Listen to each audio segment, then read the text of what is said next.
जय माता दी। ओम नमः शिवाय। आज हम रुद्र संहिता द्वितीय सती खंड के तीसरे अध्याय का श्रवण कर रहे हैं।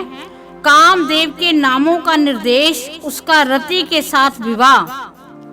ब्रह्मा जी कहते हैं कि हे मुने, तदंतर मेरे अभिप्राय को जानने वाले मरीच आदि मेरे पुत्र सभी मुनियों ने उस पुरुष का उचित नाम रखा। दक्ष आदि प्रजापतियों ने उसका मुंह देखते ही प्रोक्ष के भी सारे वृतांत जानकर उसे रहने के लिए स्थान और पत्नी प्रदान की। मेरे पुत्र मरीचि आदि द्विजों ने उस पुरुष के नाम निश्चित करके उससे यह युक्ति युक्त बात कही। ऋषि बोले, तुम जन्म लेते ही हमारे मन को भी मथने लगे हो, इसलिए लोक में मनमथ नाम से विख्यात होगे। मनोभाव तीनों लोकों में तुम इच्छा अनुसार रूप धारण करने वाले हो। तुम्हारे समान सुंदर दूसरा कोई नहीं है। अतः काम रूप होने के कारण तुम काम नाम से भी विख्यात हो। लोगों को मदमत बना देने के कारण तुम्हारा एक नाम मदन होगा। तुम बड़े दर्प से उत्पन्न हुए हो, इसलिए दर्पक कहलाओगे। और संदर्भ होने के कारण इस जगत में कंधर्प नाम से भी तुम्हारी ख्याति होगी। समस्त देवताओं का सम्मिलित बल पराक्रम भी तुम्हारे समान नहीं होगा। अतः सभी स्थानों पर तुम्हारा अधिकार होगा और तुम सर्वव्यापी होगे। जो आदि प्रजापति हैं, वे ही ये पुरुषों में श्रेष्ठ दक्ष तुम्हारी इच्छा के अनुरूप पत्नी स्वयं देंगे।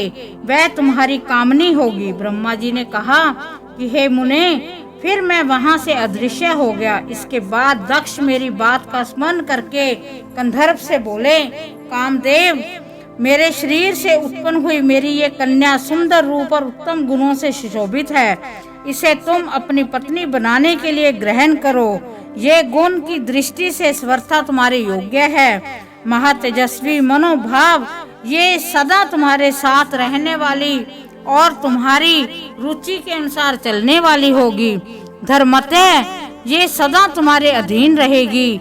ऐसा कहकर दक्ष ने अपने शरीर के पसीने से प्रकट हुई उस कन्या का नाम रति रखकर उसे अपने आगे बैठाया। कंधर्प को संकल्प पूर्वक सौंप दिया। नारद, दक्ष की वह पुत्री रति बड़ी रमणीय और मुनियों के मन को भी मोह लेने वाली थी। उसके साथ विवाह करके कामदेव को भी बड़ी प्रसन्नता हुई। अपनी रति नामक सुंदरी स्त्री को देखकर उसके हाव भाव आदि से अनुरंजित हो कामदेव मोहित हो गया। तात उस समय बड़ा भारी उत्सव होने लगा, जो सबके सुख को बढ़ाने वाला था। प्रजापति दक्ष इस बात को सोचकर बड़े प्रसन्न थे कि मेरी पुत्री इस विवाह से सुखी है। कामदेव को भी बड़ा सुख मिला, उसके सारे दुख दूर हो गए। दक्ष कन्या रति भी कामदेव को पाकर बहुत प्रसन्न हुई। जैसे संध्या काल में मनोहारिणी बिंदु माला के साथ मेघ शोभा पाता है, उस प्रकार रति के साथ प्रिय वचन बोलने वाला कामदेव बड़ी शोभा पा रहा था। इस प्रकार रति के प्रति भारी मोह से युक्त रतिपति कामदेव ने उसे उसी तरह अपने हृदय के सिंहासन पर बिठाया, जैसे योगी पुरुष योग विद्या को हृदय में धारण करता है।